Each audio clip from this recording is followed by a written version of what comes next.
Bueno, muy buenas tardes a todos. Bienvenidos nuevamente a los conversatorios Hablemos en Serio, el espacio organizado por Foro de Futuro con apoyo de la Corporación Universitaria Lasallista, Unilasallista y la Fundación IPSER, con el propósito de que juntos pensemos en los principales retos que tiene nuestra región y en cómo podemos solucionarlos mientras creamos mejores realidades para todas y todos.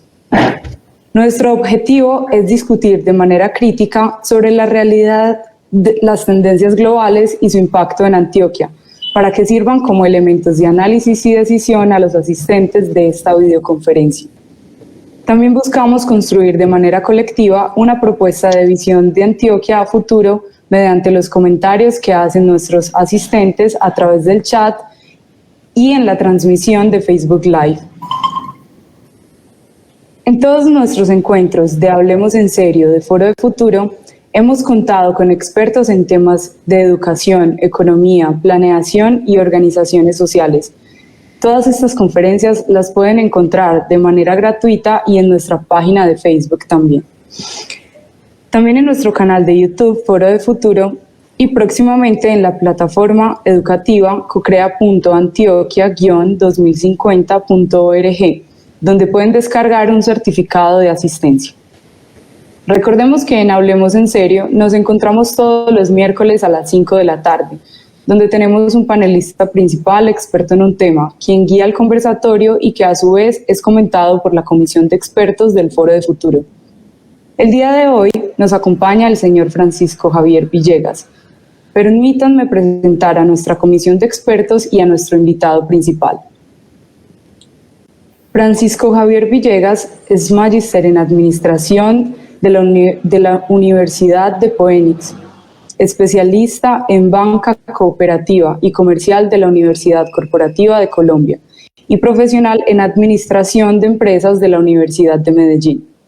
Se ha desempeñado como auditor general de la Contraloría Departamental de Antioquia, jefe de Departamento de Industria y Comercio de la Secretaría de Hacienda, jefe de Departamento de Presupuesto de la Secretaría de Hacienda, jefe de Departamento de Industria y Comercio de la Secretaría de Hacienda, encargado subsecretario de Rentas, jefe de Unidad Administrativa de la Secretaría de Gobierno, líder de programa Secretaría de Hacienda, todos para el municipio de Medellín. Adicionalmente, se ha desempeñado como docente de cátedra de la Universidad de Medellín durante más de 20 años.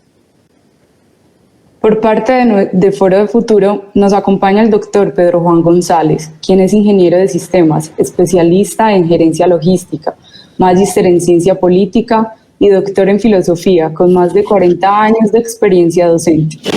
Ha sido director ejecutivo de la Cámara de Comercio de Medellín para Antioquia, secretario de Hacienda del municipio de Medellín, secretario de Productividad y Competitividad del departamento de Antioquia, director de Planeación Departamental, coordinador del Plan Estratégico de Antioquia, rector de la Corporación Universitaria Remington y actualmente es rector de la Corporación Universitaria Lasallista.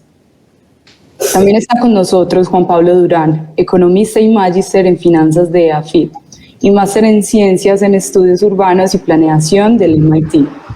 Juan trabaja en los temas de desarrollo económico, política económica y tecnología. Actualmente es profesor, investigador, asesor y emprendedor. Recordamos a nuestros asistentes que pueden ir compartiendo sus comentarios y preguntas en los chats de esta videoconferencia para que los contertulios puedan responderlas. Desde Foro de Futuro les informamos que todas las opiniones aquí expresadas son opiniones personales que no comprometen o están bajo el nombre de ninguna institución. Nuestro invitado, el señor Francisco Javier Villegas, a partir de este momento guiará el conversatorio con el tema Impuestos en Antioquia, para luego continuar con la compañía del resto de contertulios. Le damos la bienvenida y adelante con el conversatorio. Gracias, Natalie.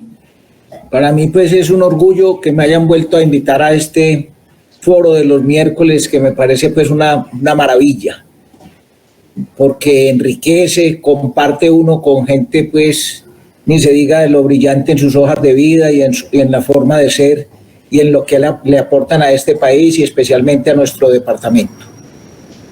Hoy vamos a hablar de un tema que es un tema espinoso como son los impuestos, porque todos queremos una sociedad mucho mejor, queremos muchas cosas, pero cuando nos hablan de impuestos, todos regulamos. Y acá tenemos que tenemos que partir de algo que es muy importante y sobre todo para un momento histórico que vive el país. Los jóvenes de hoy en día reclamamos mucho, porque ya no estoy tan joven, reclaman mucho de pedirle al Estado, pero tenemos que entender que el Estado no tiene un peso. La plata que tiene el Estado es la plata que pagan y pagamos nosotros. El Estado se nutre de los impuestos que tributan nuestros padres, que pagamos nosotros. Ese es el Estado. Y acá tenemos que entender eso, porque cuando hoy en día vemos las marchas respetables, cuando le preguntamos a un muchacho por qué están discutiendo, por qué están peleando, ellos no tienen ninguna fórmula para decir qué es lo que quieren. Solo reclaman universidad gratuita, subsidios, un montón de cosas que el Estado las podrá dar en el momento que seamos un país poderoso en ingresos. Nosotros somos un país en construcción. Puede que llevemos yo no sé cuántos años de existencia, pero es un país que apenas está construyendo. Nosotros es un país que no podemos pensar en tener todo de la noche a la mañana, cuando ha sido un país con unos problemas de inequidad grandes y unos problemas de seguridad de muchos años hacia atrás, que apenas estamos empezando a verlos, que apenas los estamos renovando, que apenas estamos saliendo de ese trámite, igualmente en avances de país. Colombia se ha favorecido mucho desde hace 30 años, desde que cambiamos la forma de elegir nuestros mandatarios. A partir de ese momento de que empezamos a elegir alcaldes, gobernadores por votación popular, esto le ha traído grandes ventajas a ciertos departamentos y a ciertas ciudades del país. Entre esas nosotros somos favorables. Antioquia y Medellín ha sido favorecido con el nombramiento de estos mandatarios. Puede que todos no igualen la misma dimensión, pero con seguridad que en la mayoría de casos nuestros gobernadores y alcaldes han hecho una buena gestión y Antioquia ha progresado y ha mejorado. Si nosotros nos devolvemos 20, 25 años desde el primer gobernador que tuvimos, el doctor Juan Gómez, por elección popular, vemos los avances hasta el día de hoy en todo. Nosotros podemos ver una región poderosa, una región que avanza, una región que hace la tarea de acuerdo a la Constitución, pero que todavía tenemos inequidad. Nadie puede desconocer que todavía hay mucha inequidad, pero que hemos avanzado. En esto tenemos que tener claridad todos que Antioquia y Medellín ha avanzado. Con dificultades, sí, pero tenemos cosas que en el resto del país no tienen. Nosotros lo decía en una conferencia esta mañana, que nosotros tenemos hoy en día en Medellín Metrocable, seis metrocables. Vamos a inaugurar otro próximamente, Metroplus, tranvía. Solo estoy mostrando eso en movilidad. Ninguna región del país tiene eso. Bogotá, oía anoche en Habitantes de la Noche que desde que era Virgilio Barco presidente, había prometido que en 3 años tenían metro. Y Virgilio Barco fue presidente hace 35 años más o menos. Y ni siquiera han puesto la primer piedra en Bogotá. Se han quedado pensando si es subterráneo o si es como el de Medellín, elevado. Y ahí vamos. Y todavía le empiezan a pasar los tiempos a la alcaldesa en este momento, con la posibilidad de un cambio de gobierno, un cambio otra vez de mandatario, otra vez vuelve y se enreda ese proyecto en Bogotá. Nosotros ya pasamos esa línea. Y todo eso ha sido gracias al esfuerzo de todos. Porque si bien hemos tenido mandatarios buenos, la gente en Medellín contribuye con los impuestos. A medida que vamos avanzando, les voy a dar unos datos de cultura tributaria que en su momento los trabajó el doctor Pedro Juan en la alcaldía, desde la Secretaría de Hacienda, con muchas cosas que él innovó y que son importantes resaltarlas, y las vamos a resaltar en el día de hoy. Vamos a empezar con la exposición. Natalie, por favor, me colaboras.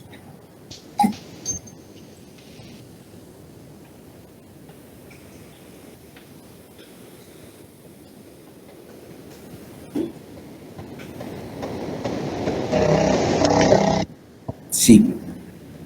Yo quiero hacer un recuento de nivel nacional, departamental y municipal y nos vamos a centrar después al final en los departamental y en el municipal. Pasa, Natalie, por favor. Existen, como les digo, impuestos nacionales, departamentales, municipales. Continúa.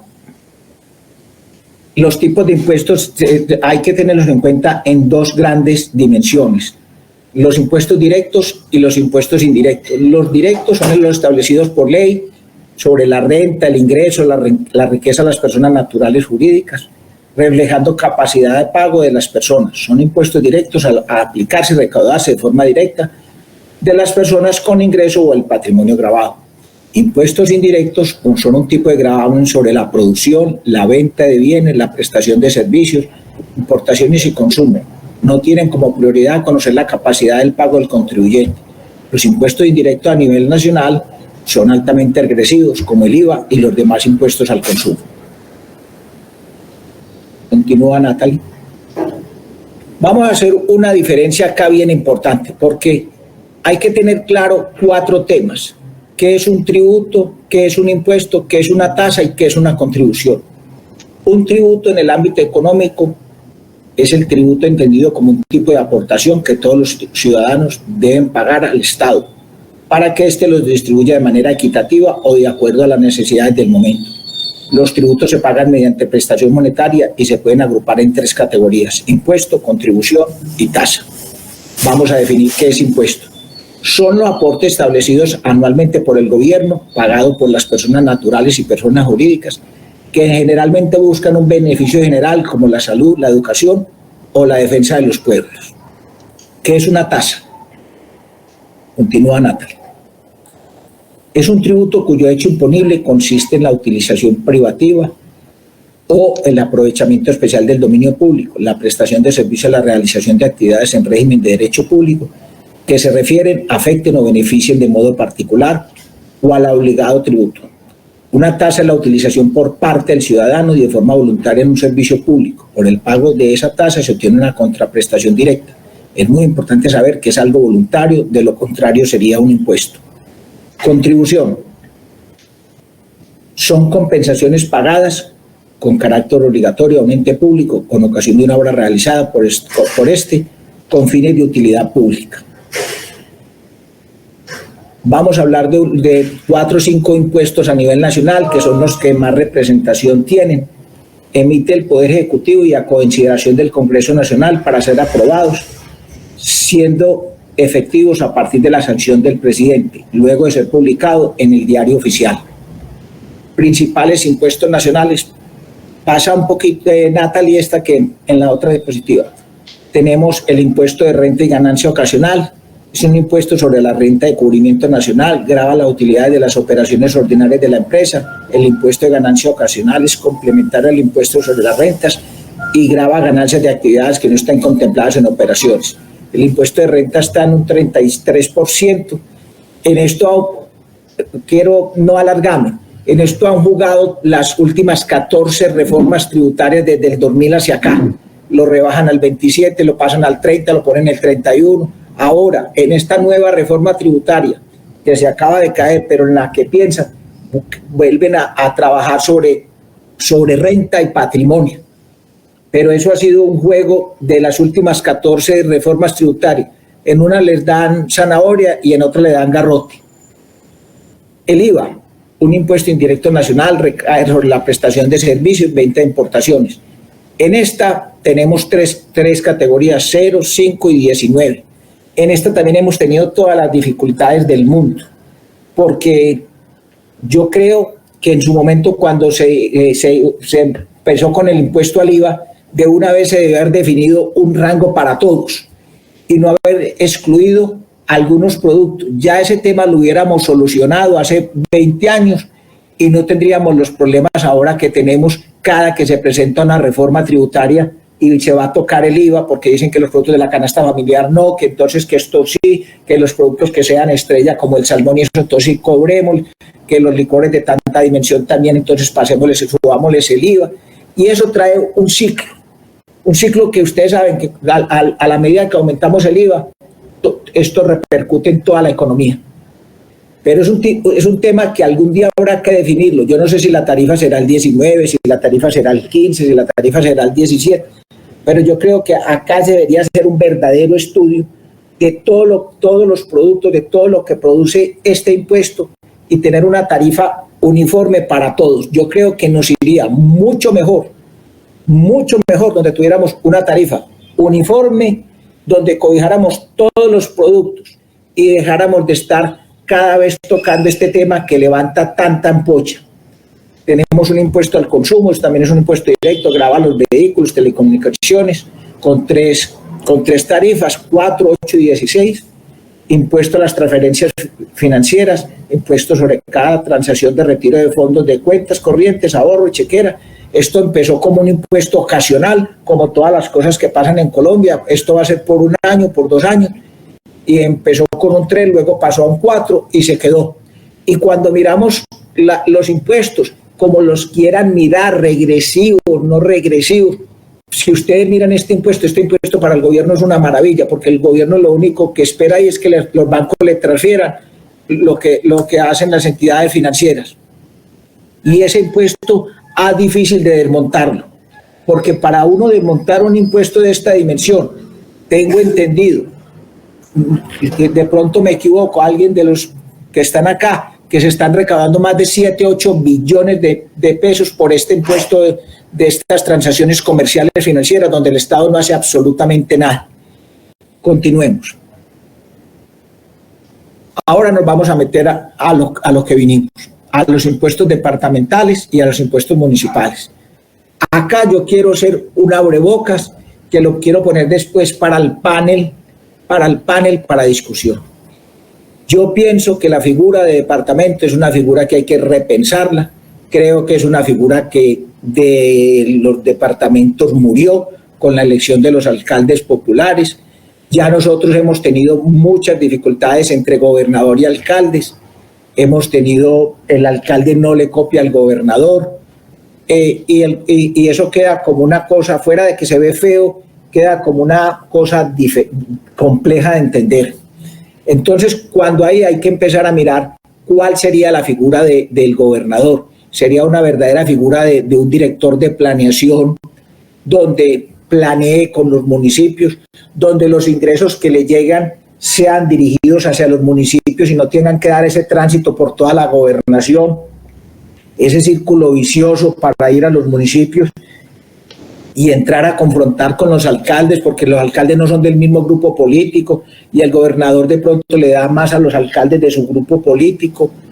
Esto tiene todo trasfondo que yo creo que hay que empezar a revisar cuál va a ser la figura del gobernador, con otro agravante. Los departamentos no tienen rentas importantes. Los impuestos de la gobernación son impuestos que cada vez son más complejos, porque son impuestos que se están muriendo en el tiempo. Las gobernaciones tienen 3, 4, 5 impuestos que son los que le dan el realce para poder sobrevivir. Ya en el país conocemos de muchos departamentos que no los han cerrado, entre comillas digo yo, no los han cerrado, porque son unos fortines burocráticos, porque tienen senadores que hablan en el Congreso, tienen representantes a las cámaras. Pero cuando miramos el entorno, los indicadores financieros son vergonzosos, porque no hay renta, porque las únicas rentas importantes que tienen los departamentos que les dan son las licoreras, un poco el impuesto al registro y las loterías, que las vamos a discutir más adelante.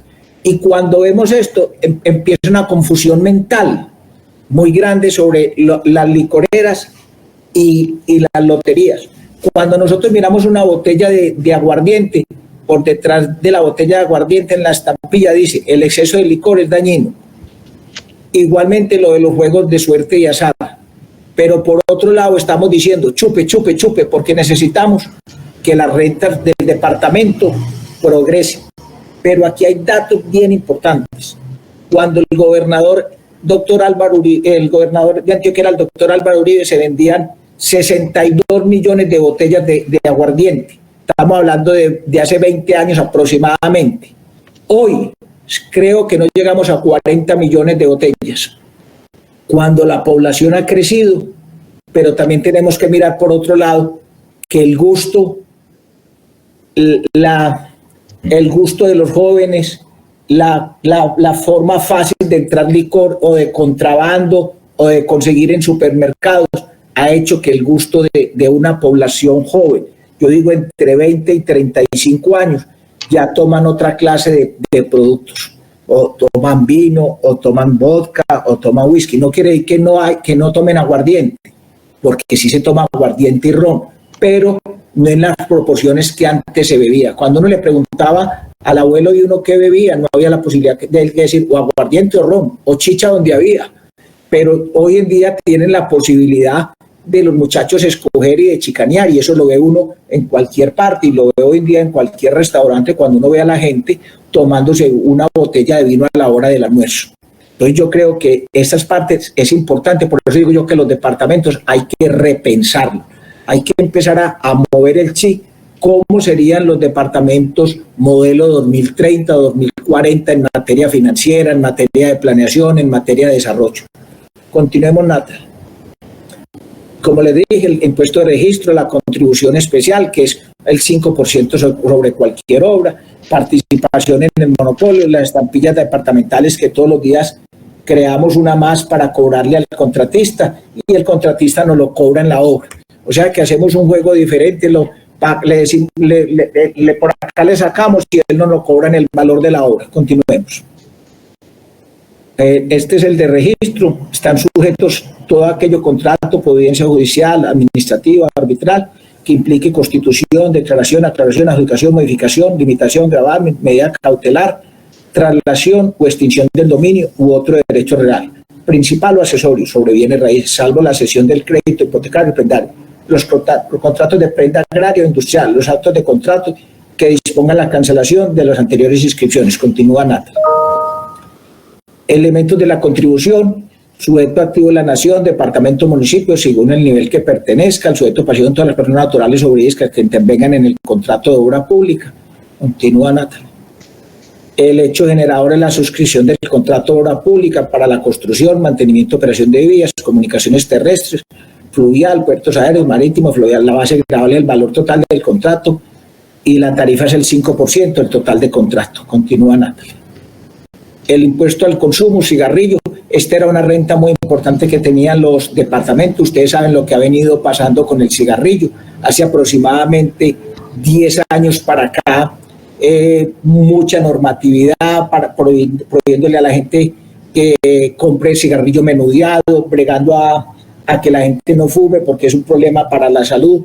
Y esto se ha venido de una manera increíble para los departamentos en bajar lo que antes era una renta poderosa, a hoy en día cada vez se disminuye más. Hoy en día también vuelve a cursar en el Congreso la posibilidad de acabar, porque en esto le están metiendo todo el tema de salud pública. En salud pública los cigarrillos, igual que en salud pública las bebidas azucaradas. Perdón. Continúa, Natalia. Continúa. Acá está la participación monopolio de los licores. El departamento de Antioquia, dentro del ejercicio del monopolio de destilado de producción nacional, en lugar del impuesto al consumo, aplica la participación de acuerdo con las siguientes tarifas por cada unidad de 750 centímetros cúbicos o equivalente. Aquí es muy importante algo. La fábrica de licores, todos conocen que este año ya tuvo una transformación. La fábrica de licores antes dependía de la Secretaría de Hacienda, hoy es una empresa industrial y comercial, una empresa que le tributaba al departamento hasta 1 billón de pesos, no tenía que pagar ni un impuesto. Hoy en día, con la nueva transformación, tiene que pagar impuestos, más las dificultades que tiene en la distribución del mismo licor. O sea que hoy en día para la empresa empieza a recorrer un camino diferente a lo que era la licorera. En el país hay 2 o 3 licoreras que están en este momento rentables.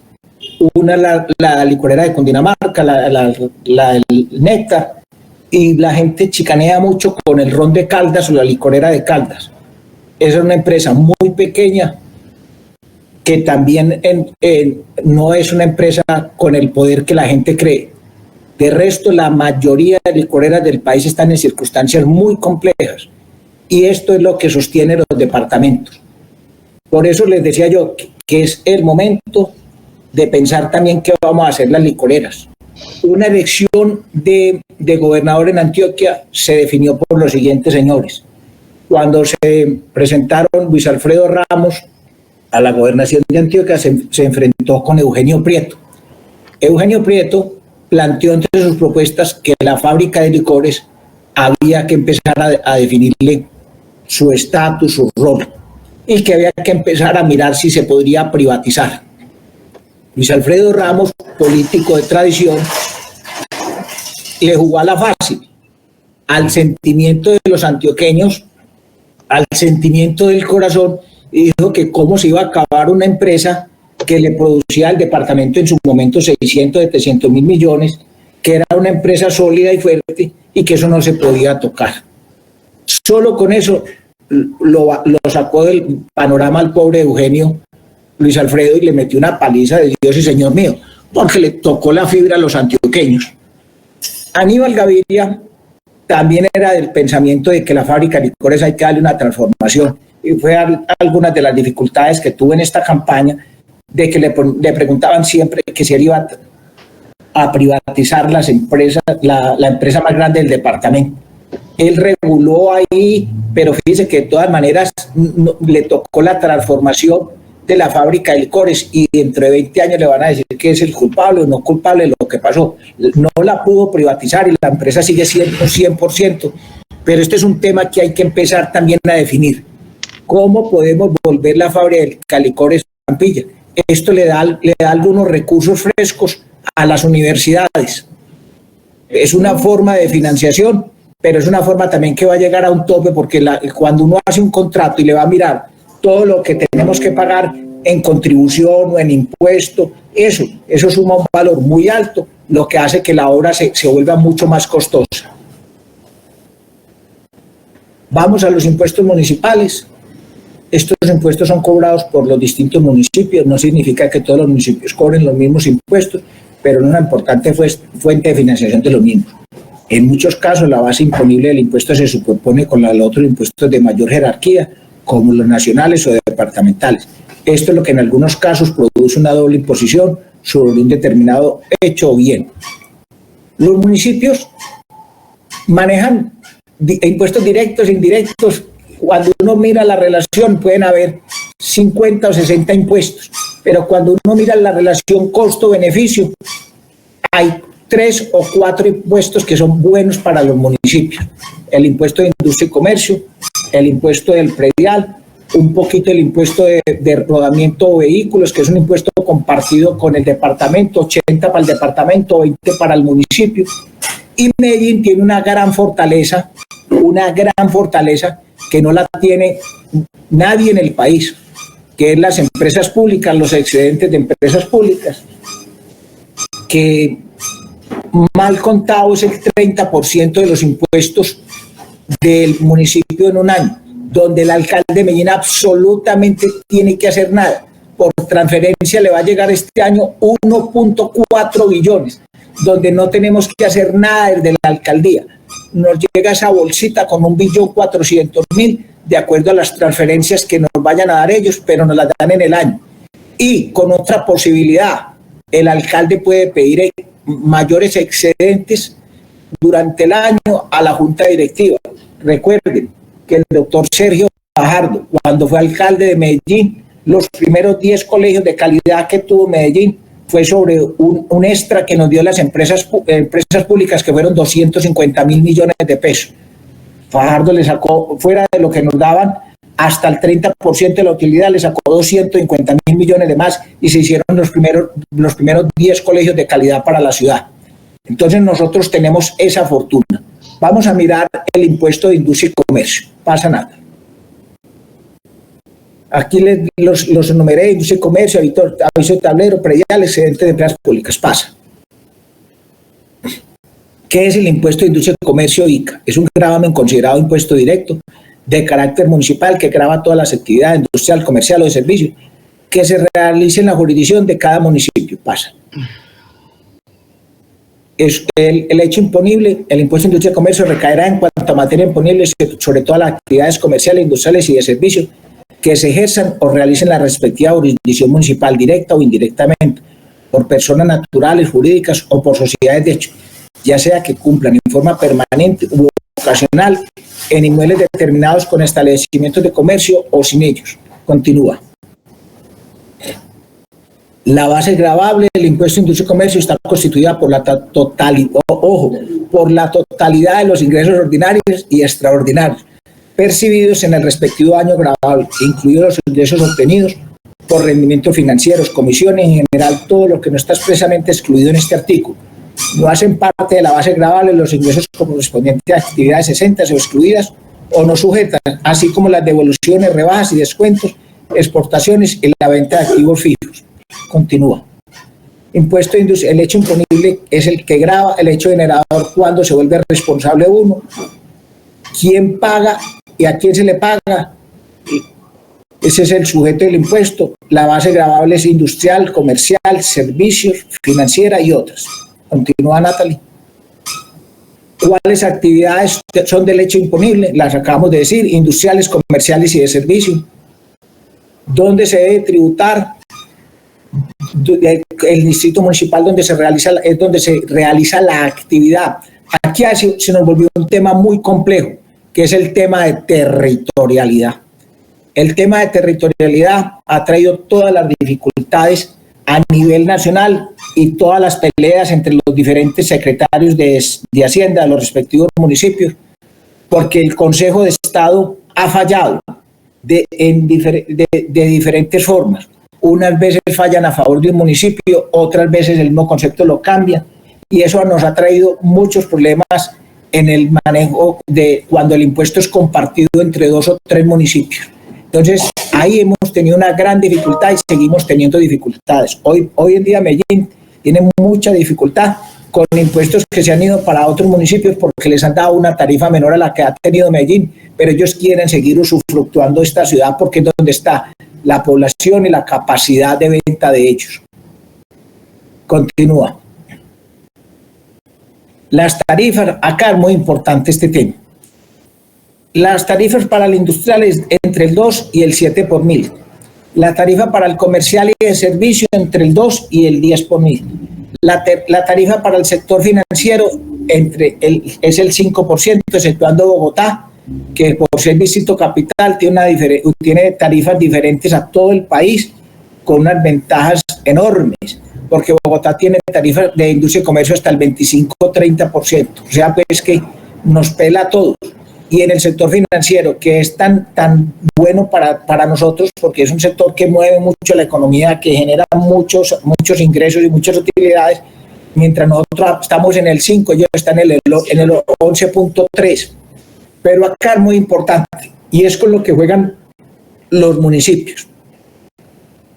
Los rangos para la industria, digo, están entre el 2 y el 7. Medellín puede cobrar el 5, pero los municipios juegan a cobrar con una tarifa menor, beneficiando a que el contribuyente se traslade, pero exigiéndole que le genere empleo del pueblo. Esto tiene ventajas y desventajas, como les digo, porque nosotros hemos perdido capacidad de industria por muchas razones. Cuando nosotros hablábamos hace 20, 30, 40 años de que Medellín es la primera ciudad industrial, nosotros perdimos eso por muchas razones. Primero, por el medio ambiente. Segundo, porque el metro cuadrado en Medellín es muy caro. Segundo, porque en Medellín no hay donde construir. Tercero, porque las empresas grandes de nosotros buscan facilidad de moverse, o sea que se han ido más cerca al oriente por la facilidad del aeropuerto. Cuarto, porque el mundo ha cambiado y en esta globalización y en este nuevo neoliberalismo y en este nuevo moderno de sistema que tenemos, de innovación, de tecnología, de tratados de libre comercio, de apertura económica, las empresas han buscado la posibilidad de estar cerca a donde haya puerto. Barranquilla es una ciudad que ha venido creciendo y que si Medellín se descuida, en menos de 10 años la va a superar, porque ha venido creciendo en todo. Y tienen la posibilidad de seguir explotando la vía aérea como la vía fluvial, que es mucho más favorable y mucho más barata que cualquier cosa. Entonces, en cuanto a eso, entonces hemos empezado a tener discusiones, como les decía, entre los mismos municipios, porque empezamos a jugar con la tarifa. No nos podemos pasar del 7 ni disminuir del 2, pero tenemos que jugar con los rangos. Igual pasa con comercio, igual pasa con servicio. Nosotros nos hemos convertido y hemos querido, y Pedro lo puede constatar desde que fue secretario, Medellín ha cambiado la vocación y nosotros hemos creído que nosotros podemos ser una vocación turística, de turismo, pero para ser una vocación de turismo tenemos que entender qué es turismo y meternos en este cuento de tener un verdadero turismo, porque cuando nosotros hablamos de turismo y nos llega a nuestra familia alguien del exterior, a los 4 días estamos poniendo toda la escoba con sal para que se vaya porque nos encartamos con él. Entonces tenemos que pensar en un verdadero turismo. Y esa es la vocación que la ciudad ha querido. Pero para hacer esta vocación tenemos que apostarle a muchas cosas diferentes. Empezar a que desde que la persona llegue al aeropuerto, el taxista no lo vaya a tumbar, que el taxista no tenga una tarjeta, porque cuando empiezan a preguntarle al turista a qué viene la ciudad, que muchas veces para temas de salud, ya le tiene el médico que cobra la tercera parte para hacerle la operación de odontología, o si es una mujer, una operación de implante mamario, y ahí nos hemos cagado en una renta que nosotros teníamos de salud. O sea que en toda esa cadena que es turismo, nosotros la tenemos que empezar a manejar, que sea un enroque desde el principio al final. Pero de todas maneras el impuesto de industria y comercio es un impuesto importante.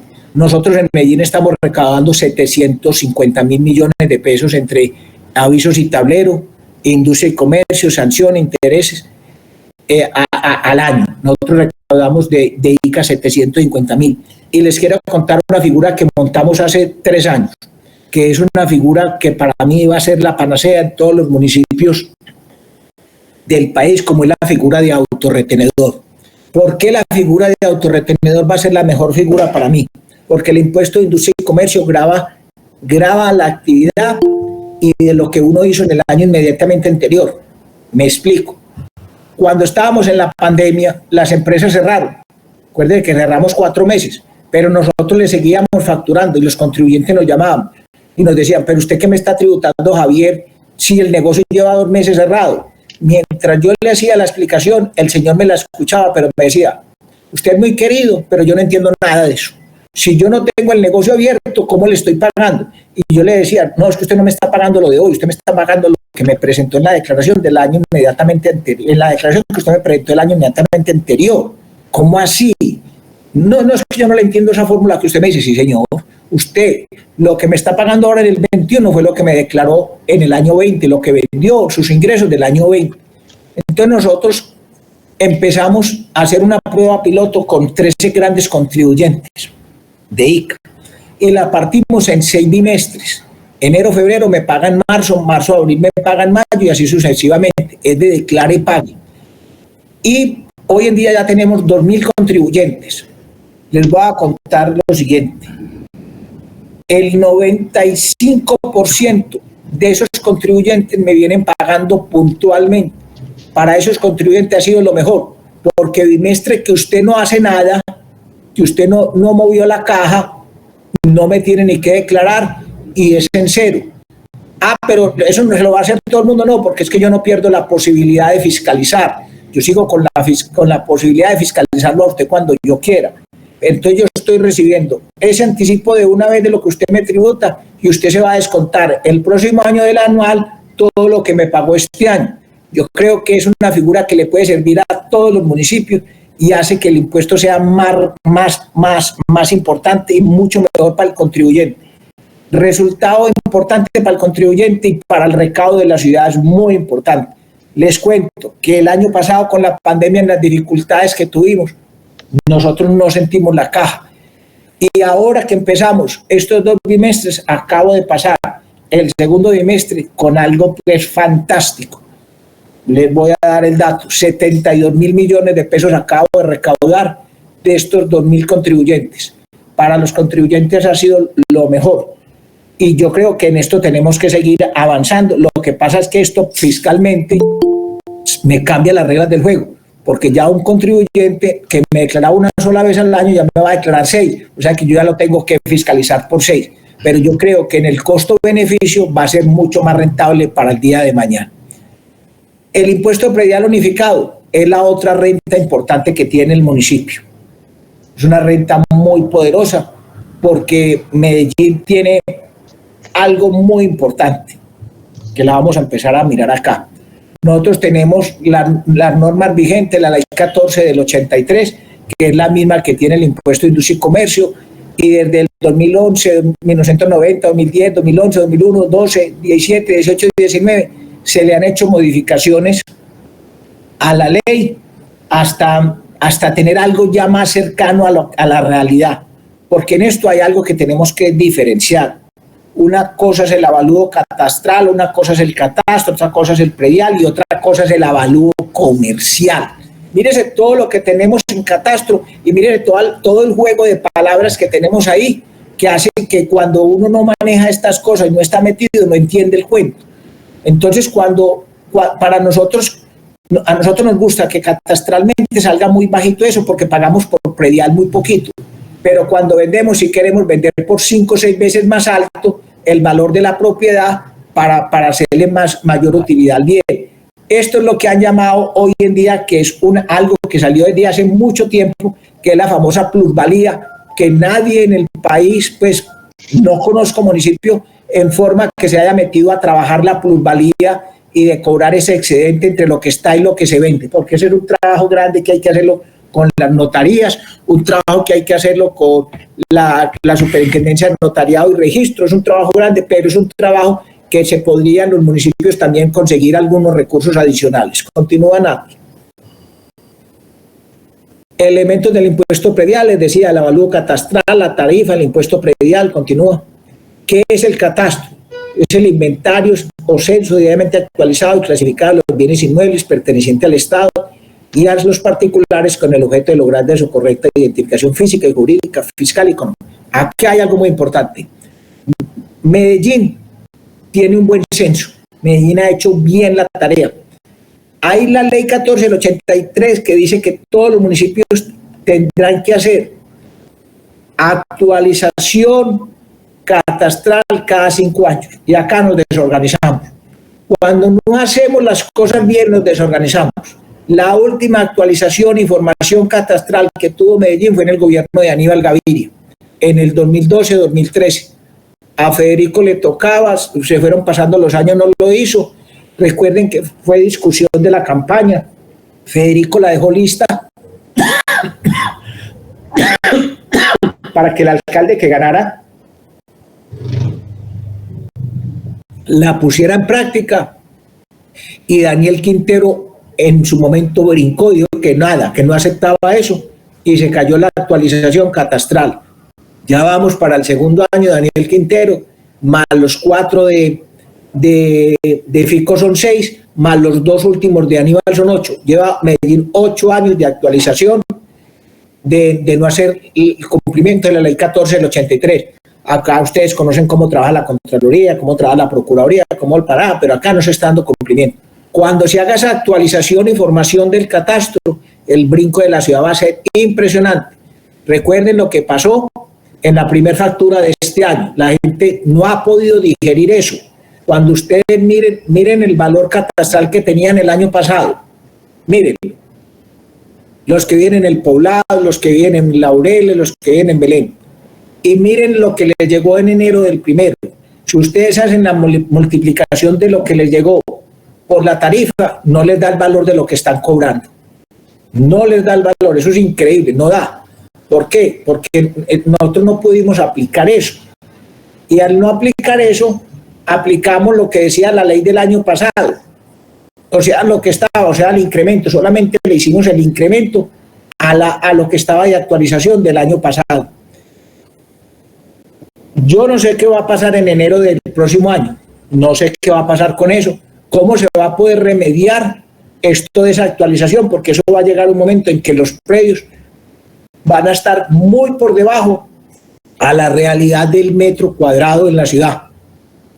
Cuando hace 8 o 10 años hablábamos de una casa de 800, 700 millones de pesos, nos parecía mucho. Hoy en día ustedes ven cualquier proyecto de ciudad en el Poblado, en Laureles, supera los 1.500, los 2.000 millones de pesos. Y si ustedes miran, el valor catastral nos llega a 200, a 300, a 400 millones para que miremos. Entonces ahí vamos a tener una dificultad para el día de mañana. Y eso es por no tomar las decisiones a tiempo, sabiendo que si la ley lo decía, que si eso lo venía haciendo Medellín, nos hubiera salido mucho mejor haberlo hecho cada 5 años. Continuemos.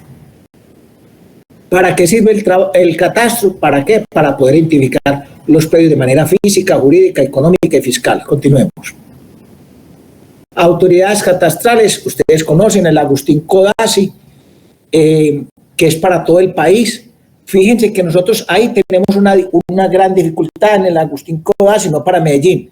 Recuerden la dificultad que tenemos por allá en Urabá, en Turbo, con esa parte, esa discusión de que si es del Chocó, que si es de Antioquia, y nos llevamos 5 o 6 años peleando ahí por una tierra, ni progresan en Antioquia, ni progresan en el Chocó, y eso no lo define porque eso lo volvimos una pelea política.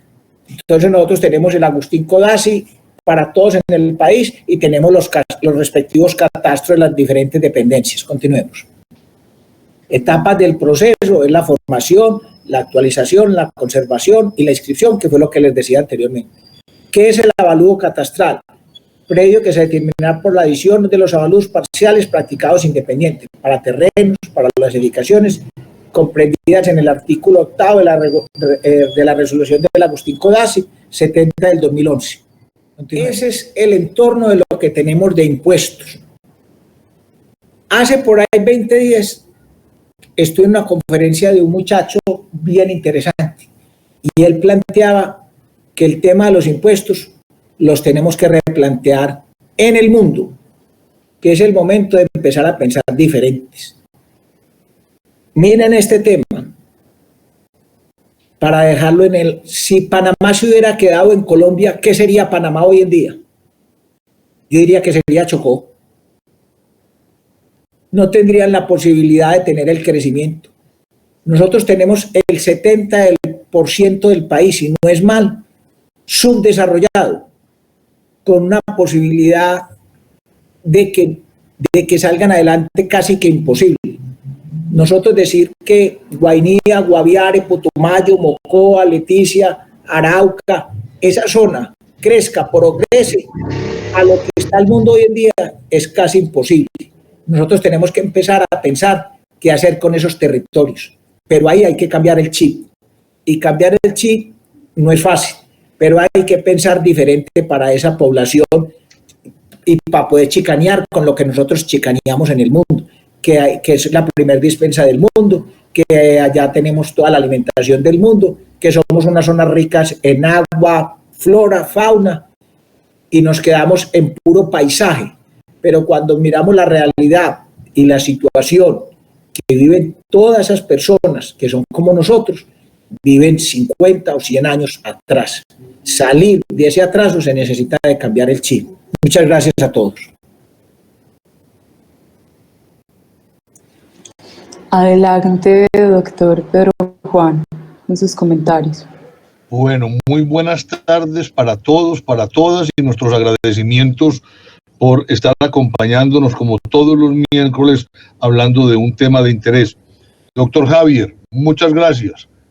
Has sido muy claro y muy ameno en un tema tan árido, porque esto pues es, los que tenemos algún tipo de relación con esta historia sabemos que no solamente es un escenario complejo de explicar, sino de implementar. Ahora bien, tengamos en cuenta que el proceso de evolución de la humanidad ha estado asociado al cómo generar condiciones para poderse proyectar en el tiempo y poderse mantener en el presente. Yo diría que en los orígenes, en los esfuerzos primigenios de la humanidad por autoorganizarse, implica la generación, la creación, la cocreación, como dicen ahora, de recursos para poder generar unas condiciones de bienestar para todos. Habrá que entender y definir qué es bienestar. En la historia de los tiempos se pierde el análisis de lo político, de lo económico, de lo social, de lo tecnológico, pero yo diría que común denominador a ellos está todo lo que tiene que ver con tributos. No hablemos de impuestos, con tributos. Y esos tributos son las colaboraciones, las contribuciones espontáneas u obligatorias que un grupo social se autoimpone o que se les impone a través de los representantes o delegados que ellos escogen o de aquellos que los han invadido.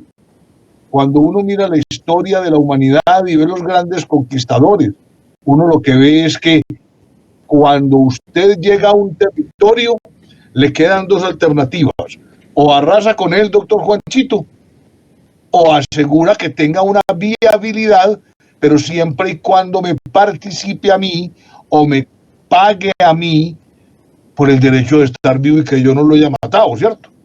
Recuerden, por ejemplo, el concepto político de la pax romana, pero también del tributo social. Pero también recordemos aquella frase de Cristo que yo creo, Javier, que fue la que nos sentenció a todos: a Dios lo que es de Dios y a César lo que es del César. Y lo que es del César son sus atribuciones, sus alcances y sus condiciones y capacidades para cobrar impuestos. Mencionabas con mucha lógica lo que es el concepto de tributación desde lo macro, lo intermedio y lo local, entendiendo por lo intermedio lo departamental y lo local lo municipal. Recordemos que tenemos 34 departamentos, pero que tenemos un número redondo para enredarnos de 1.200 municipios. Y que los municipios, doctor Javier, ahora nos lo recordás, están clasificados por categorías, ¿cierto? De 1 a 6. De 1 a 6, donde, perdón, doctor, el 90% son de categoría 6. Así es, lo cual quiere decir que el 90% de sus ingresos se deben a los traslados, a las retribuciones, a las transferencias, comillas, que se hacen desde un saco central que se llama nación. Cuando uno mira esa realidad, y estoy absolutamente de acuerdo con vos, Javier, recordemos que tuvimos la última constitución, dentro de mes y 2 días, vamos a cumplir 30 años de la constitución del 91. 30 días. 32 días nos faltan. Y 30 años.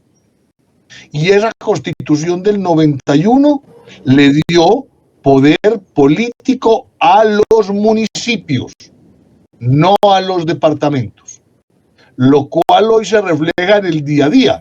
Recuérdate, Javier, que la ley estatutaria municipal se expide después de la constitución del 91, pero que la ley estatutaria departamental viene de la constitución anterior. Y ahí hay un desacuerdo, hay un desencuentro en términos de visiones, cosmovisiones, reglamentaciones y formas de mirar la realidad. Hoy el departamento perdió su sentido. Un gobernador puede convocar a los alcaldes siempre y cuando les vaya a dar plata, porque es que ellos muy hondamente contestan: yo también fui electo popularmente, mijo, ¿cierto? Entonces usted no me abra los ojos, ¿cierto?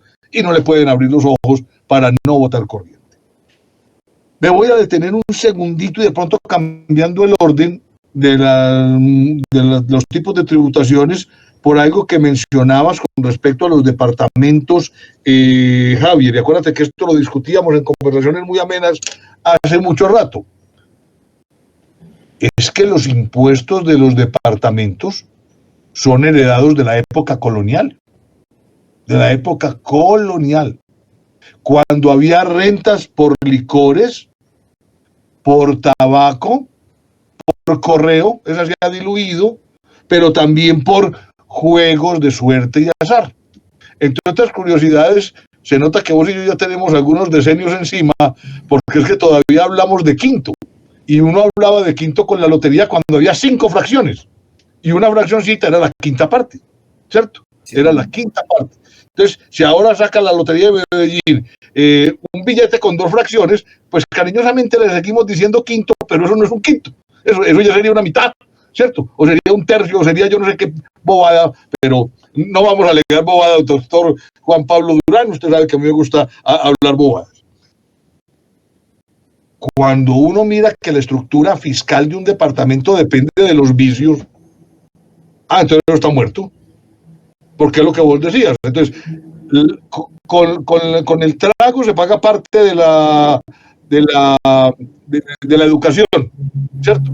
Entonces, por un lado motive a beber y por el otro lado trate de educar. Es una incoherencia pues absoluta. En la salud. Entonces, tiene que invocar a que la gente juegue, pero cuando hablamos de juegos no hablamos de cosas tan cariñosas pues como la lotería de Medellín. Hablamos de los casinos y de las cosas que son duras para usted poder sostener la salud, y siga de ahí en adelante, ¿cierto? Entonces, ahí yo diría que hay una debilidad política, fiscal, para seguir sosteniendo el cañazo de los departamentos. Ahora sí, pues olvides. Ahora, pilas que todo tiene su sentido y su lógica. Doctor Javier, si no existiera un departamento, comillas, entonces, ¿de dónde se recuesta o a quién se le recuesta Abriaquí? O Murindó. Entonces, al Estado Central. Entonces, la desaparición de los departamentos es invocar a una centralización extrema, porque es que no todos son categoría 1, 2 o 3, sino que, como vos decís, el 90 y punta son 6. Y es que acuérdense que en una familia uno aguanta pues con un hijo calavera, con 2 hijos calaveras, pero con 10 hijos calaveras pues no hay patrimonio que aguante. No hay patrimonio que aguante. Y eso es lo que nos pasa a lo largo y ancho del país. Si nos vamos al municipio, voy a hablar de un municipio que es el más cercano y el más querido para nosotros, que es Medellín. Javier, esto de pronto ha podido cambiar en términos de porcentajes, pero voy a hablar de quintas partes para redondear el ejemplo, para que sea fácil. Si uno mira el presupuesto de ingresos del municipio de Medellín, el 20% es catastro, números redondos. 20% es industria y comercio, más números redondos, que fue una cosa que vos creciste mucho en términos de cobertura. Otro 20%, transferencias, números redondos. 20% deuda y 20% una cosa que es excepcional para el caso de Medellín, que son las utilidades que transfiere EPM, ¿cierto? Pero es que Murindó no tiene EPM, ¿cierto? Perdón, Barranquilla tampoco tiene EPM. Tuvo, fracasó, y hoy están tratando de recogerla, ¿cierto?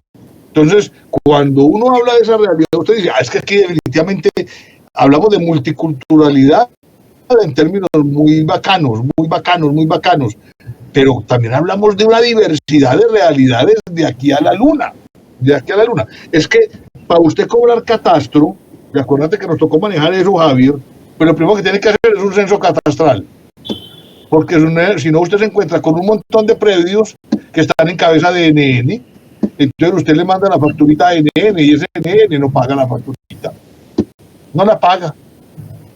Y eso es informalidad. Por eso, doctor Juan Pablo, una de las cosas grandes que hay que hacer en este país, pero no dejan muchas fuerzas, es el censo rural, el censo catastral rural, porque de resto estamos desconcentrados en las 20 ciudades que son para no votar corriente. Muy bien. Lo otro es que tenemos, Javier, que hacer una gran campaña, eso no debe parar, de formalización económica. Porque es que, ¿cuánta gente tenemos ahora registrada en industria y comercio en Medellín? Por ahí 200.000 establecimientos mal contados. 170.000, sí, póngale mal contado, 200.000 allí. Póngale 200. Pero resulta que es que en toda Antioquia, y inferamos un 70% para Medellín, existen cerca, estos son datos de la Cámara de Comercio, de 2 millones de unidades económicas, Javier. Lo cual quiere decir que de un universo de 2 millones están formalizados 200.000, para redondear por el ejemplo, ¿cierto? El 10%, Juanchito, Juan Pablo, el 10%. Entonces esa es la base empresarial antioqueña, no estoy hablando de la colombiana. Entonces obviamente hay una gripa fuerte que es este coronavirus y entonces todo el mundo retotea. Pero ¿cómo así que en este país las empresas grandes, comillas, tenían 1 o 2 meses de caja para aguantar? Y todo ese lastre, que no es lastre, sino una actividad económica informal de 1.800.000, pues obviamente tenían para mediodía, si acaso, de ahí la crisis tan compleja, ¿cierto? Ahora, cuando uno mira esta realidad, doctor Javier, ¿usted cómo hace para incentivar, primero, que la gente pague impuestos? Porque uno lo tiene que asociar al concepto de civilidad. Es que yo, para pertenecer a una empresa, a un club, yo tengo que pagar una cuota, y esa cuota se llama impuestos. Ojalá sean impuestos muy bien asignados, muy bien distribuidos y muy bien aplicados, porque si no sería desmotivante. Y recuerda que en nuestra época las dos grandes desmotivaciones era, primero, corrupción, y segundo, lo que tenía que hablar con gasto, que lo asociaban peyorativamente a burocracia, que es una cosa que yo quiero que hablemos ahora, Javier, porque es que Medellín tiene, del presupuesto hay mucho gasto, pero es que hay que entender tributariamente y contablemente cómo se entiende el gasto en lo público. Si yo hago una escuela este año, el valor de la escuela es una inversión. Pero el año entrante, que tengo que pagarle servicios, tablero, tizas, internet y profesores y mantenimiento, le llama gasto. Entonces, mientras más inversión haya, proporcionalmente mayor gasto va a haber. Y no es un gasto despectivo, pues no es un gasto en voladores, no es un gasto en papayeras, no, es un gasto en garantía, así se le dice, esa es la nomenclatura, es una plata que le tiene que utilizar para que las cosas sigan funcionando. Ahora, esa bendita corrupción sigue siendo muy desmotivadora para pagar esos benditos impuestos, en todos los órdenes. Hoy hablamos para los municipios de vehículos, sobre tasa de gasolina, eso de delimitación urbana o delineación urbana. Sí, vos ahora ponías un ejemplo muy simple, pero muy diciente. Hombre, es que impuesto más directo y más claro para el gobierno que el 4 por mil hoy no hay ninguno. Son 6.5 billones de pesos, Javier. 6.5. Los datos que dieron en estos días, pues, para compensar el hueco y toda la cosa. Listo. 6.5 billones. Pero la sobretasa a la gasolina, bueno, póngale pues sobretasa, pues, o requete sobretasa, es un impuesto directo. Es un impuesto directo, ahí no hay nada más que hacer. Parecido al IVA, simplemente que no le dicen IVA, ¿cierto? Ahora, se supone que con esas sobretasas, usted dice que arma por allá unos fonditos de compensación para cuando dice que tenga que importar. Claro que los últimos gobiernos cogieron esos fonditos y los metieron en otras cositas, ¿cierto? Que eso ya es otro tema de responsabilidad fiscal y responsabilidad política. Y lo otro que quisiera decir para que Juanchito entre a jugar lo mismo que Lucio, buenas tardes Lucio, es que nuestra estructura tributaria, nuestra lógica fiscal es heredada de España, México y Brasil. España, México y Brasil. Y eso no es ni bueno ni malo, de allá viene. Pero entonces uno dice, es que Estados Unidos y las IVA, no sé qué. Listo, el pollo es una lógica anglosajona. ¿Que cabe o no cabe? Habrá que llegar a los análisis. Lo que es claro es que la estructura fiscal debe ser sana. Lo fiscal es lo que soporta lo contable, lo financiero y lo presupuestal. Y a todo eso se le llama finanzas públicas. Ahora, usted no puede confundir, doctor Juan Pablo, un déficit fiscal con un problema de caja de corto plazo. Son dos cositas distintas que pueden coincidir en el tiempo como fenómenos, pero que la cosa lleva a otras cosas distintas. Yo quisiera quedarme ahí para oír tanto lo que Juan nos va a decir, ojalá Lucio también nos pudiera aportar, para aprovechar a Javier, exprimirlo y que nos aclare doctor Humberto y otros por si quieren. Muchas gracias. Maravilloso. Muchas gracias, doctor Pedro Juan. Con respecto a, digamos que aplaudir pues esta discusión, yo creo que, y muchas gracias, doctor Javier, por su explicación, una explicación bastante pedagógica para un tema que no es muy sexy, como se dice, ¿cierto? Pero yo creo que usted lo explicó de una manera muy sencilla, y me parece muy importante eso, porque me parece muy importante esta discusión, porque es muy importante lo que usted decía al principio, y es, venga, estas discusiones tienen que estar más en la opinión pública. No puede ser que en las elecciones estemos eligiendo a los gobernantes solamente por cómo se van a gastar la plata, sin hablar en términos generales, cómo van a administrar la hacienda pública. Y eso es muy importante. Yo recuerdo que nada más hace unos 6 años, en una reunión de gabinete departamental a la que fui invitado, nos contaban cómo el gobernador anterior había dejado a la gobernación de Antioquia. Nosotros hace apenas 6 años tuvimos una gobernación que estuvo en riesgo fiscal grande, en riesgo fiscal.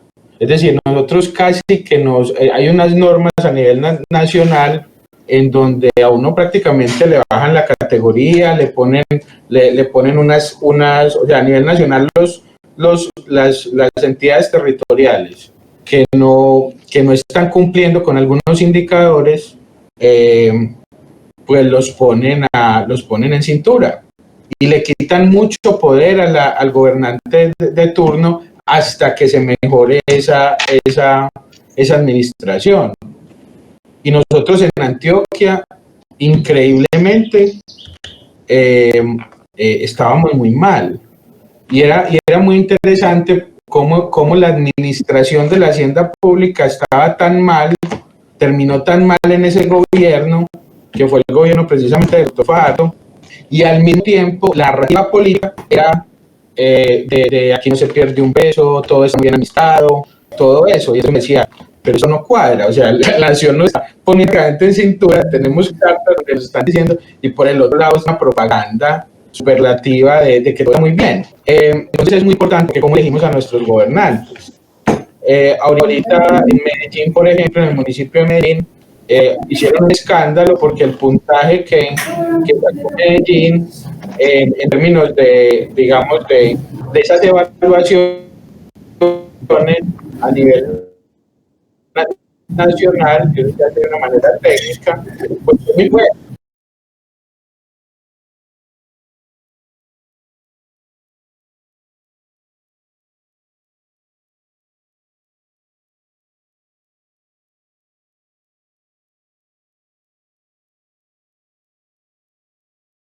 Cierto, fue por encima de los 5 puntos sobre 100. Y entonces hicieron el escándalo en redes y todo eso. Y cuando uno se pone a ver los indicadores, resulta que la pregunta no es por qué Medellín está bien, sino que la pregunta es ¿y por qué estuvo tan mal el último gobierno de Medellín? O sea, cuando usted va a ver, Medellín no tiene por qué estar mal fiscalmente, ni nada de eso. Es una cosa, son de esas cosas descabelladas, como por ejemplo, cómo es que un monopolio tiene problemas financieros y da pérdidas. Y eso lo tuvimos el año pasado. El año pasado el año pasado, los primeros trimestres, estaba dando pérdidas EPM por un problema por un problema de cobertura de tasa de cambio en una deuda, en unas deudas. Y me decía, pero por Dios, eso es un monopolio. Entonces a mí sí me parece importante eso. A mí sí me parece importante que los gobernantes, que nosotros empecemos a votar también por cómo los gobernantes manejan la hacienda pública, ¿cierto? Ese es un primer punto que quería comentar. El segundo punto es, hombre, los departamentos, yo creo que el doctor Pedro Juan lo tocó muy bien y es, hombre, nosotros con unos municipios que no son independientes, fiscalmente, necesitamos y que girarle dinero a esos municipios que no tienen los recursos ni siquiera para administrarse ellos mismos es una pérdida de economías de escala terrible, eso no es eficiente. Entonces los departamentos finalmente su gran presupuesto, que son precisamente los presupuestos de las transferencias en derechos, digamos, que son derechos básicos para la Constitución de Colombia, como es la salud, la educación, etcétera. Mucho de ese presupuesto, lo que hacen las gobernaciones es administrar el presupuesto de esos municipios que no son independientes. Y me parece que es una función muy importante, porque si cada uno se pierde menos plata, es mucho más eficiente la administración de esos recursos. Ahora, yo quisiera simplemente un tercer punto y que es un poco también con lo que el doctor Javier empezó, y es, él hacía un comentario sobre las marchas y un poco sobre el desarrollo, y después el doctor Pedro Juan decía, pero es que el doctor Francis Javier decía, pues que, y entonces el doctor Pedro Juan decía, pues que no solo en Colombia, mire Antioquia, ¿cierto? La inequidad que hay y todo eso. Simplemente un tercer comentario y es, hombre, nosotros no podemos echar la disculpa de que somos subdesarrollados porque somos pobres, y entonces, como somos pobres, siempre vamos a ser pobres, y entonces nos vamos a demorar otros 500 años en mirar a ver cómo mejoramos. Eso ya no es disculpa. O sea, todos los países ricos han sido pobres antes y ellos sí han salido adelante. Entonces, históricamente y empíricamente se puede salir adelante siendo pobre, ¿cierto? Y siendo un país subdesarrollado. La pregunta es cómo. Y entonces ahí está el tema de cómo los países subdesarrollados se volvieron desarrollados, y ahí hay un tema muy importante, y es cómo han obtenido ingresos y cómo han gastado esos ingresos. Muchas de las respuestas de cómo los territorios que eran subdesarrollados se vuelven desarrollados está en esa respuesta. Y hoy tenemos ejemplos específicos de eso. Digamos que Corea del Sur, Singapur, China, Japón, etcétera, Taiwán, son territorios que eran muy pobres y ya no lo son. Y entonces desde el punto de vista de cómo se gastan esos recursos, hay un tema y es bueno, nosotros hoy tenemos estructuras altamente privatizadas y completamente privatizadas de las empresas que nosotros tenemos. Cuando yo creo eso, cuando se pone a estudiar que hay diferentes formas de privatizar, ¿cierto? La subcontratación de productos y servicios es una forma de privatizar. Estoy hablando de la literatura pues, internacional de privatización. La sistemas para de terceros, privatizar. Entonces, aquí el tema que hay que preguntarse es, ¿hacia qué actores van realmente los recursos del Estado? Es decir, los recursos que tiene el Estado, ¿hacia dónde van? ¿A quién contratan? ¿Cierto?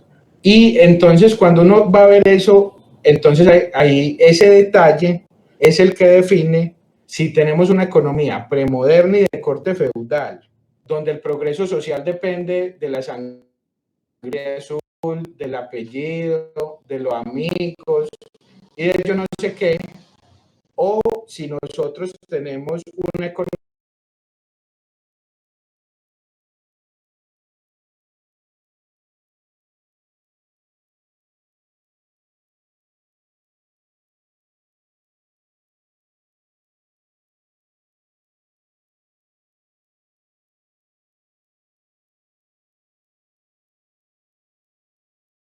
economía más capitalista, más meritocrática, donde el progreso social, el progreso familiar y personal dependen del esfuerzo, del conocimiento y de la competitividad. Ese es el tema, ¿cierto? Y entonces es una pregunta, ¿sí? Que desde el punto de vista del gasto, ¿de qué tipo de economía estamos impulsando? Y desde el punto de vista de los ingresos, yo quisiera resaltar simplemente para dejarlo en discusión, y me encantaría que lo discutieran, de que, y ampliando un poco lo que decía el doctor Pedro Juan, para no hablar de impuestos, sino de contribuciones, pero también hablemos de otras cosas. Resulta que desde el punto de vista de los ingresos, el Estado genera cargas a los contribuyentes de varias maneras. Y los impuestos puede que no sean ni siquiera las más importantes. Los impuestos así propiamente dichos. Por ejemplo, están las asociaciones público-privadas con sus concesiones y sus peajes, los sistemas de seguridad social en salud, pensión y compensación familiar, que son sistemas generados desde el Estado y que son prácticamente contribuciones que uno hace mensualmente, ¿cierto? Los cambios en los usos del suelo, bueno, todas esas formas de sacarle plática a la gente, al público, para que se vaya a alguna parte. Esto en la práctica lo que genera es que los recursos del público ni siquiera pasen por el Estado, sino que vayan directamente a algunos actores. Lo que hay que preguntarse es, ¿a cuáles actores? Son actores, y quiénes son esos actores, ¿cierto? Hay que ver, por ejemplo, cómo se construyó Nueva York. Cuando uno habla de ciudades, si quieren ahorita hablamos de ese tema, resulta que Nueva York se construyó a partir de las inversiones de los fondos de pensión. Los fondos para construir Nueva York se sacaron de los fondos de pensión. Y antes no estaban controlados por fondos de pensión privados, los controlaban los sindicatos. Y entonces las mafias se apoderaron de las mafias de Nueva York se apoderaron de los sindicatos y eran los que definían la construcción de Nueva York. Hoy no, hoy son los fondos privados, ya no más los sindicatos. Entonces, simplemente es el tema de, aquí también hay que preguntarse, digamos, desde el punto de vista, digamos, general, ¿quiénes son los que pagan más contribuciones en general y hacia dónde se va ese dinero? Porque yo creo que eso es lo que define si podemos salir del atascadero o no, ¿cierto? Si podemos salir del atascadero o no. Porque yo creo que esa discusión, y que tiene que ver con la discusión de las marchas, yo creo que tiene que ver un poco más con eso, ¿cierto? Con que yo no creo que los jóvenes quieran cosas regaladas. Yo no sé ustedes, pero a mí me ha tocado estudiar mucho. O sea, cuando yo he podido estudiar, yo he tenido que estudiar bastante. A mí no me parece que eso es que estudiar es vagar, pues. O sea, si alguien pide que le den estudio, yo no creo que sea un vago. A mí me parece que estudiar algunas veces puede ser un trabajo bastante difícil, ¿cierto? Es decir, en general, yo creo que eso define muy bien si podemos salir o no, y yo creo que ese es el problema de Colombia. ¿A quiénes les estamos cobrando? ¿Cómo les estamos cobrando? Y hacia dónde se están yendo esos recursos, ¿cierto? Yo dejaría ahí.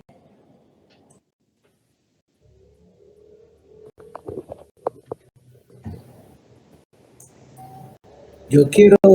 Muchas gracias. Doctor Lucio, dale, doctor Lucio, tú estás levantando la mano. Doctor Javier, muchísimas gracias.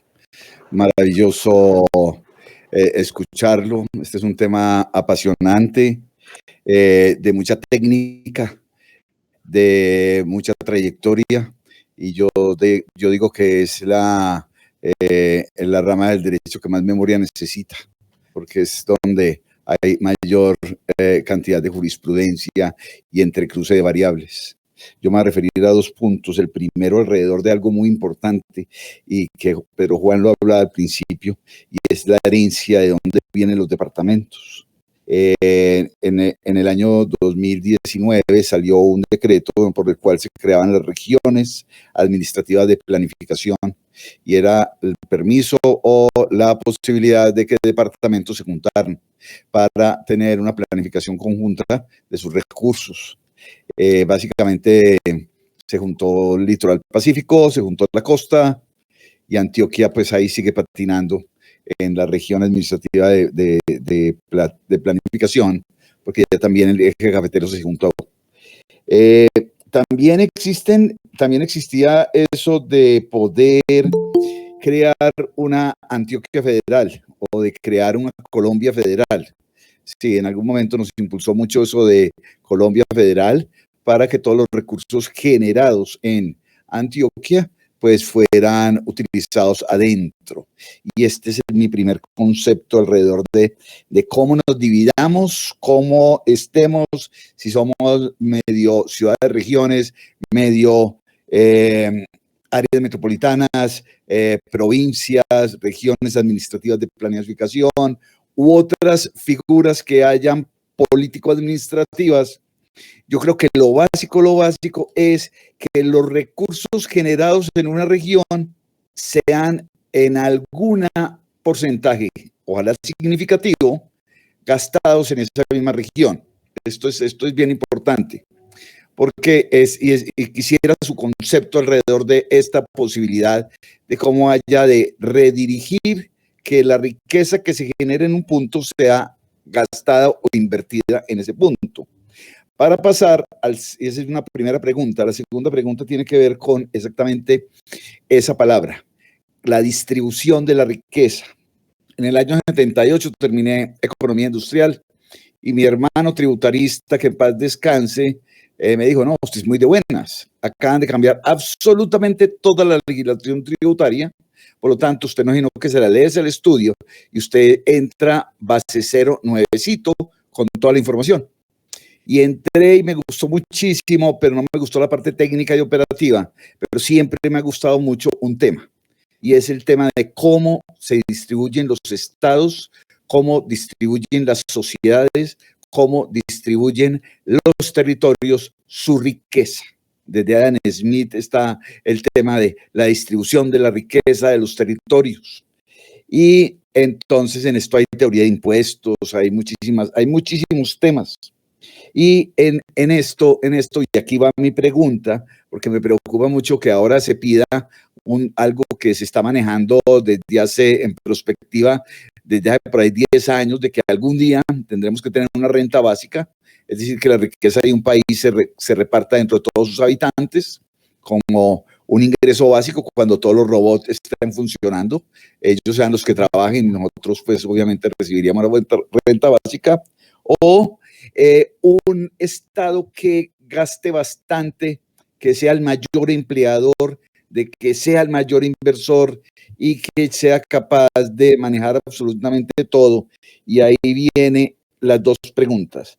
La distribución de la riqueza basado en quién, porque hay 2 puntos, o un Estado totalmente benefactor que gasta y emplea, o un sector privado generador de riqueza que gasta, invierte y emplea, ¿sí? O la famosa tercera vía. Esa es la primera parte de quién distribuye la riqueza, y la segunda es el cómo. Muchos dicen que como impuestos, pero otros dicen muchos que con circulación del dinero. O sea, los grandes negocios donde circula el dinero con muchísima velocidad, como son las bolsas de valores y los mercados mayoristas, por ejemplo, nuestra central mayorista, tienen una dinámica distributiva muy interesante, ¿sí? Entonces, yo quería referirme a esos 2 puntos, en la distribución de la riqueza, quién y cómo, y en qué figura sería la que deberíamos de evolucionar hacia el futuro para poder tener una división político-administrativa que seamos capaces de ponernos de acuerdo. Entonces, ya que nosotros somos estos, venga, pongámonos de acuerdo cómo distribuimos la riqueza. Gracias y felicitaciones, doctor Javier. Al doctor Humberto le pregunto, ¿de pronto quiere apoyarnos con su palabra? ¿Quiere opinar algo al respecto?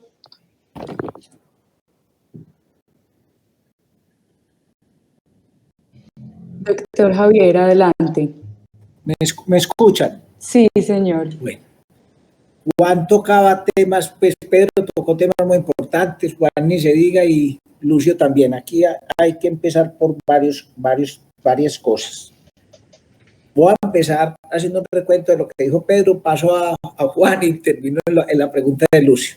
Pedro, cuando estuvo en la Secretaría de Hacienda, empezó con algo que cuando lo sacó la gente decía, está loco. Hizo unas cartillas, pues está loco Juan, está bien. Hizo unas cartillas que yo no sé si las recuerda, pero Juan, que fueron como 7 cartillas de lo que decía, de lo que viene el tributo, desde la época romana, unas cartillas hermosas que se repartieron a colegios, universidades, contribuyentes, donde les explicaba qué era todo el tributo y lo que invertíamos los recursos del municipio.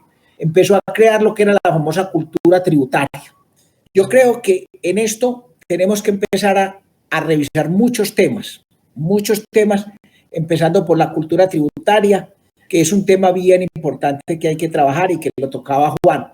Pongámosle, Juan tocaba porque conocí mucho el caso de la gobernación Fajardo, la gobernación Luis Pérez, que el lobby que les tocó hacer a ustedes para que Antioquia no perdiera la categoría, porque fue un lobby, porque era Antioquia, no perdimos la categoría, pero si los indicadores lo perdimos. Es que la verdad fue que perdimos la categoría. Hubo que hacer un lobby parlamentario, un lobby monumental, y porque era Antioquia. No perdimos porque era Antioquia. Si hubiera sido otro departamento, nos hubieran bajado. Y lo que decía Juan era muy cierto. Es que no solamente decir uno pierde la categoría, sino que perdíamos transferencias departamentales y quedábamos como un departamento de los pichurriones. Era un tema pues difícil de mejorar, pero como era Antioquia y somos tan poderosos y podemos hacer un lobby y movernos, ahí tapamos eso, hicimos todas las cosas, ellos llegaron a cuadrar caja y enderezaron el camino. Pero Fajardo tenía un discurso de la transparencia, de la honestidad, a Medellín no se pierde un peso, y entonces ese cuento lo ha sabido manejar y lo ha endulzado ahí y lo ha llevado a lo que es hoy en día. Yo no estoy ni a favor ni en contra, como dice Pedro, pero eso ha sido la verdad de lo que ha pasado. En lo que dice Juan es muy cierto. Cuando yo toco lo de los jóvenes, porque aquí hay que mezclar lo que dice Juan con lo que dice Lucio, aquí hay que empezar a mirar y combinar varios temas. Recuerden el tema de las regalías. El tema de las regalías sí que lo hemos cambiado en los últimos años. Que repartan el porcentaje de la regalía entre todos los departamentos, y los departamentos que no producen nada, denles un porcentaje. Ahí se volvió a caer la norma, vuelve las regalías a los departamentos que producen, menos para esto. Yo creo que en esa combinación que tenemos nosotros de regalías de la universidad gratuita, nosotros tenemos que llegar a un punto medio, porque no podemos llegar al tercer punto. Porque subsidiar todo, eso es pobreza absoluta para el mañana. Yo no creo que cayéndose el régimen de Maduro, Venezuela salga adelante en menos de 15 o 20 años. No creo. El tema ya no es Maduro. Es un tema generacional muy grave porque las personas perdieron las ganas de producir, de elaborar, de trabajar, porque entra entre comillas, a un tema de pereza generalizada. Entonces el nuevo gobernante que llegue a Venezuela va a tomar 2 temas, pero y no necesita ser uno inteligente. Va a subir la gasolina y va a subir los servicios públicos. Al mes se cae. Son 2 temas tan sensibles que al mes se cae uno, porque fíjese que eso no suben desde hace 25 años. Con esto han subsidiado todo el pueblo venezolano durante estos 25 años. Hasta que llegará el momento, estará próximo a que eso se acabe de reventar. Entonces nosotros llegar ahora a ese ingreso solidario, a que todo el mundo sea gratis, eso yo creo que sería el principal error del país. Lo que está buscando la gente es de pronto una oportunidad. Y esta oportunidad la tenemos que trabajar diferentemente nosotros, desde el emprendimiento, desde todas las cosas que hemos empezado a aportar a través de la crisis. Uno mira este ejemplo. Hoy en día uno necesita 26 años, que dan las 1.300 semanas, y las mujeres necesitan 1.250, que dan 25 años, o 23, o 20, yo no sé cuánto dan para jubilarnos. Yo creo que nosotros podemos empezar a ayudar en ese empleo entre 18 y 30 años a que por lo menos se pague la salud, pero no cobremos la seguridad ni los fondos para Confama, Confenalco y eso, y a esta persona le quede mayor valor de ese ingreso que tiene este joven que va a empezar a laborar. ¿Por qué? Porque si usted empieza a laborar desde los 20 años, va a llegar al sistema pensional con más de 2.300 semanas, 2.400, que no le van a servir para absolutamente nada, no le van a aportar nada. Y entonces usted no puede retirar hasta que no cumpla la edad de los 62 años, cuando ya superó hace 10 años esa edad. Eso es una bobada. Pero en este momento esos recursos le pueden servir a él para comprar una vivienda, para comprar un vehículo, para tener una mejor calidad de vida o prepararse mucho mejor. Entonces yo creo que aquí hay que empezar a juntar varios temas que nos ha dado la posibilidad de pensar, y esto. La distribución de la riqueza, Lucio, no hay una fórmula. No hay. Fíjate que acá hemos pensado todas las que quieran y caemos en el mismo círculo vicioso, que aumente la renta, que aumente el patrimonio, que hagamos una distribución. Yo creo que el éxito de esto es en que hayan proyectos de inversión social que lleguen donde deben llegar. Mírense que aquí empiezan temas a agotarse. Medellín, el próximo alcalde de Medellín, nosotros le tenemos que empezar a preguntar muchas cosas. ¿Usted va a seguir haciendo colegios? Yo no creo. ¿Usted ha visto un colegio de 7 a 1, cuántos colegios tenemos de 7 a 1 y de 1 a 7 de la noche están libres? ¿El problema es si es de colegios o el problema es de maestros? Entonces acá tenemos que empezar a tocar, a pedirle al próximo alcalde de Medellín: señor, no nos digas que vas a hacer más senderos, más bibliotecas, más colegios. No, ya esa página la chuleaste. ¿Qué vas a pensar vos para Medellín? ¿Cuál es la alcaldía de Medellín 24-28? Mírense en una cosa que nadie ha pensado. Antioquia hizo una tarea muy importante, que es Hidroituango. Cuando algún día reviente Hidroituango, van a haber 8 municipios: San José, San Andrés, Sabana Larga, Liborina. Se me escapan 2 o 3 más. Esos municipios les va a llegar más transferencia a ellos de lo que hace el alcalde en el pueblo. Van a tener tanta plata esos alcaldes que, ojo, nadie ha mirado el problema de esa plata. ¿Qué va a pasar con esa plata en esos municipios? Los alcaldes no van a tener, lo que dijo Juan, la capacidad logística y operativa de gastársela. No van a tener ni los proyectos para ejecutarlos, porque Hidroituango les va a dar de transferencia tanta plata que va a ser la posibilidad y el rédito también que va a tener el departamento, porque acuerden que el departamento es el mayor accionista de esta sociedad. Al gobernador de Antioquia le va a llegar por Hidroituango en 4 o 5 años más de 1 billón de pesos. Eso va a ser una locura, y para esos municipios sí que va a ser una locura. Igual que va a ser una nueva renta para el municipio también muy poderosa. Pero en esto nosotros necesitamos tener, como en su momento Pedro, que le ha gustado estos temas cuando tenían Medellín Visión de 2020. ¿Por qué no pensamos ya que esos réditos nuevos que va a traer Hidroituango van a ser para proyectos exclusivos de región, del departamento? No los vamos a juntar otra vez a lo mismo, no los vamos a tirar a la bolsa. Inventémonos 5 proyectos de crecimiento de Antioquia a 10 o a 15 años. No los mezclemos en la bolsa de fondos comunes para que empecemos a distribuir una riqueza diferente. Mírense esto. Ahora vamos a tener por tercer semestre, porque no es el primero, tercer semestre consecutivo de universidades gratuitas. Si nosotros miramos en la lógica hoy, un muchacho de esto está marchando, ¿por qué? De una universidad, porque tiene universidad gratuita o tiene otro problema diferente ya la universidad gratuita, que puede que el problema diferente es que no va a conseguir empleo, puede, yo no sé, pero ya el problema de esos muchachos no va a ser la matrícula, Ya ese tema se agotó, ese tema lo vamos a chulear. Puede que ese muchacho lo que necesita es que no tiene ni siquiera una de las 3 comidas del día. Listo, vamos a empezar a pensar ya que a ese muchacho también necesita el vaso de leche que da Medellín o necesita el restaurante escolar que da Medellín. Pero ya hay que empezar a tener unos proyectos adicionales y no mezclar en esa riqueza que planteas, Lucio, es en esa bolsa de fondos comunes para seguir barajeando todo eso ahí. Yo creo que hay que empezar a mirar diferente estos ingresos que va a tener el departamento. Igual mismo en el país. Cuando yo les digo a ustedes, díganme qué posibilidad tiene un joven de Guainía un viernes a las 5 de la tarde, donde todavía no existe un centro comercial, donde todavía no hay un estadio de fútbol, donde habrá una cantina. Entonces nosotros tenemos que llegarles a esos departamentos con algo diferente, algo renovador, algo que invite a que esos departamentos crezcan y de pronto estas grandes capitales podamos expandirnos hacia allá. Medellín ya no tiene capacidad de crecimiento. Bogotá porque es muy plana, pero mire las otras mismas ciudades del país, la misma ciudad como tal no tiene posibilidad de crecer. Entonces nosotros tenemos que pensar que Medellín se tiene que crecer hacia el norte o hacia el sur o hacia el oriente, al occidente.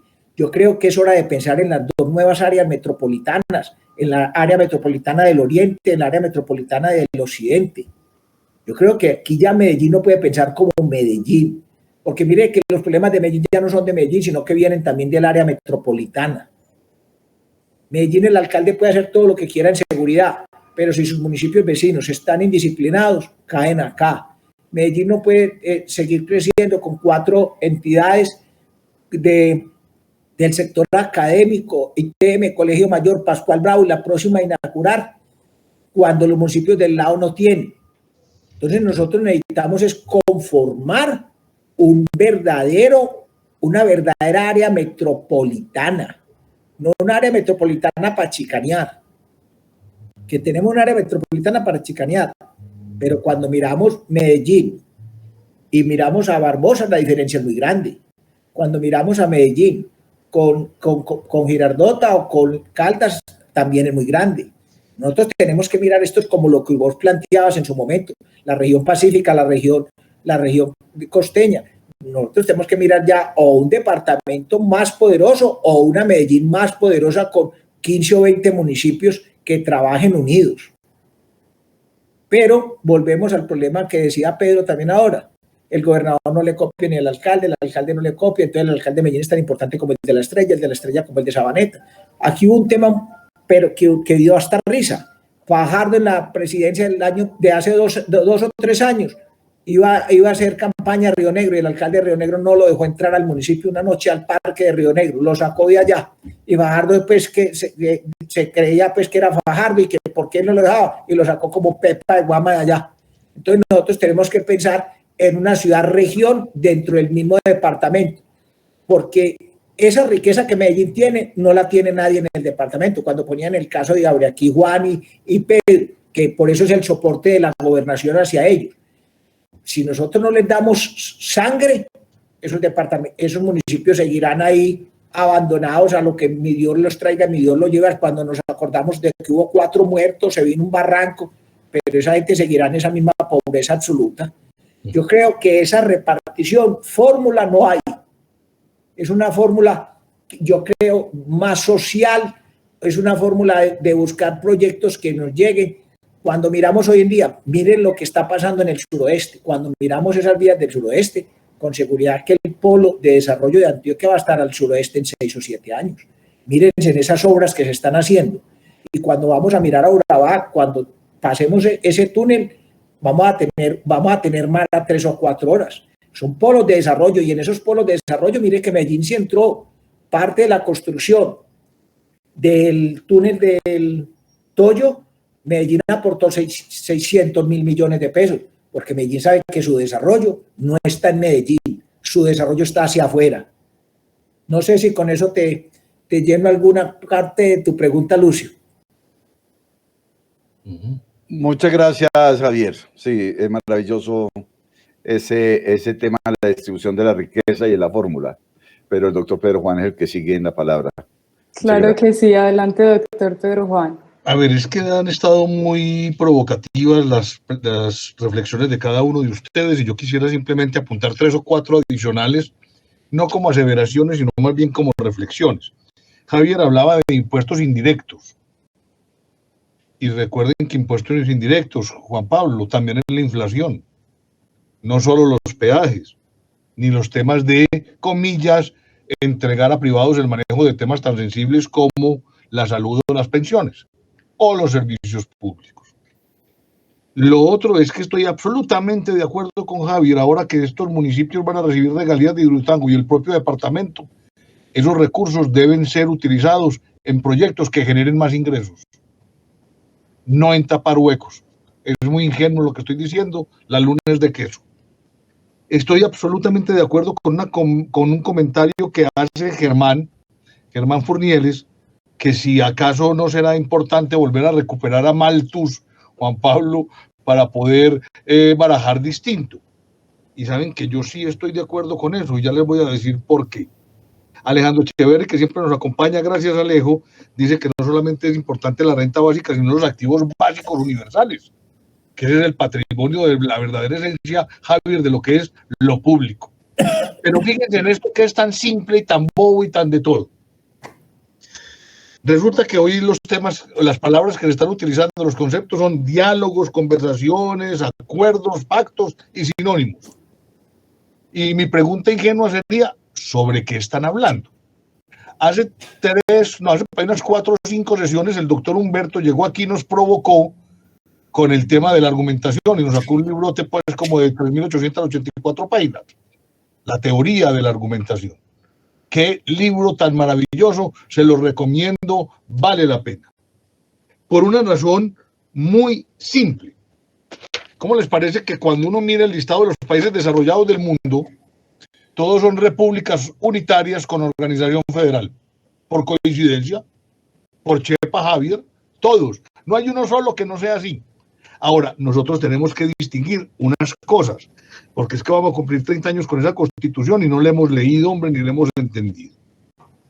Después de que uno monta una constitución, doctor Juan Pablo Durán, la primera ley que hay que expedir se llama la Ley de Ordenamiento Territorial. Hombre, ¿usted cómo va a administrar el lote? Pues nosotros hicimos esa ley 25 años después. Porque lo de nosotros es todo así, pues, todo charrito, porque nosotros somos todos charritos. Doctor Lucio se ríe. Hay que distinguir entre descentralización y federalismo. Recuerden que la descentralización es un fenómeno administrativo y el federalismo es un fenómeno político-administrativo.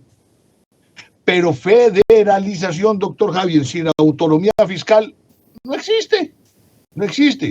Es que yo soy muy macho, tengo 63 años, yo soy muy macho y vivo donde mi papá y mi mamá y ellos los que me dan la mesada. No, pues qué bacán, tan bacán. Este sí que es un independiente, no es un bacán de aquí a la luna, ¿no? No es un mantenido, mijo. Ahí no hay nada más que hacer y póngalo como lo quiera. Que no es pecado. Pero cada cosa en su lugar. Pilas. Cuando uno habla de POT, Javier, habla de Ley de Ordenamiento Territorial. Y acordate que hace 5 años más o menos tocó y ahora hay que renovar otra vez. Pero cuando uno habla del POT, habla de generalidades y no de las cosas menudas que son. Usualmente los que son expertos en el tema, Beatricita Castro sabe de eso, como Loco y Pacho sabe, y Hernando Latorre, el gran amigo también, usualmente uno habla es del uso y destino del suelo. Lucio, y para nuestro caso deberíamos también hablar del uso y destino del agua, como Colombia, pues como gran patrimonio. Pero ¿quién habla de redensificación territorial? ¿Han oído hablar de eso? ¿Han oído hablar de planeación demográfica? Y ahí me conecto con Germán Furnieles en lo de Malthus.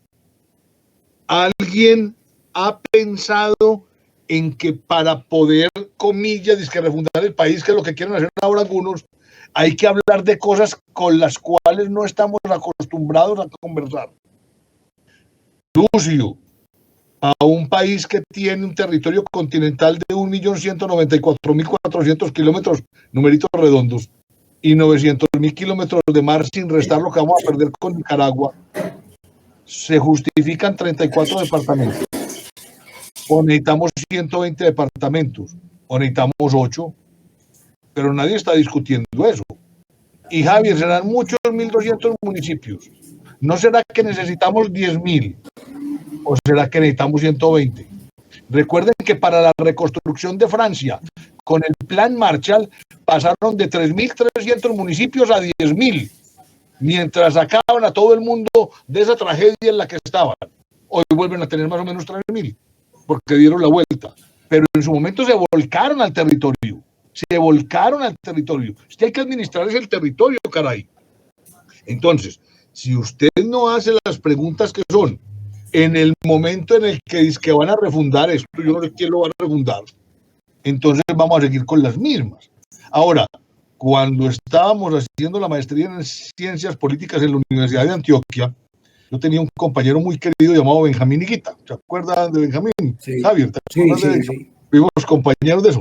Entonces hicimos un trabajito, Benjamín y yo, de las cosas que le ponían a estudiar a uno y a trabajar. Estaba recién expedida pues la Constitución.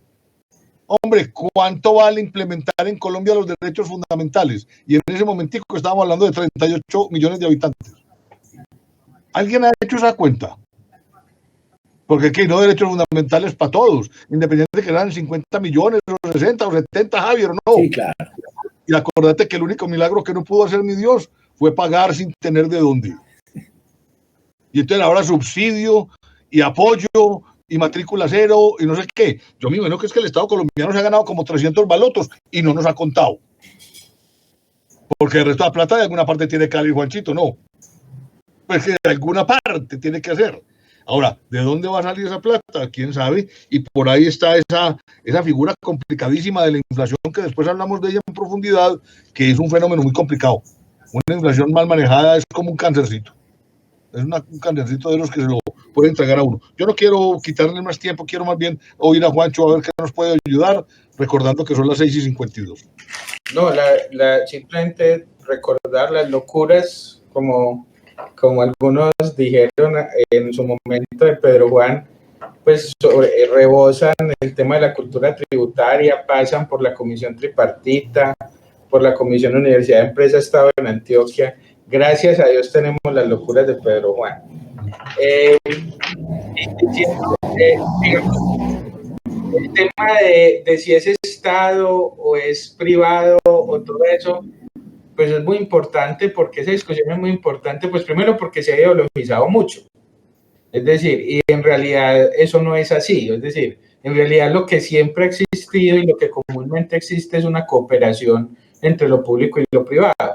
La pregunta es, lo público, si es público o no es público, y para qué privados trabaja. Si es para unos pocos privados o si es para muchos privados, ¿cierto? Y cómo es que se escogen esos privados. Pero es importante eso porque se confunde muy comúnmente, y los gobernantes confunden muy comúnmente qué es lo que debe hacer el Estado y qué es lo que no debe hacer el Estado. Es que no es que el Estado pueda hacer de todo, no, es que eso ya está, ya se sabe qué se puede hacer y qué no se puede hacer, ¿cierto? No, un Estado no puede competir en unos mercados, digamos, competitivos, donde existe la lógica de mercado capitalista, porque se quiebra. Es decir, crear empresas del Estado que comercialicen, por ejemplo, alimentos, o que vendan carros o cosas así.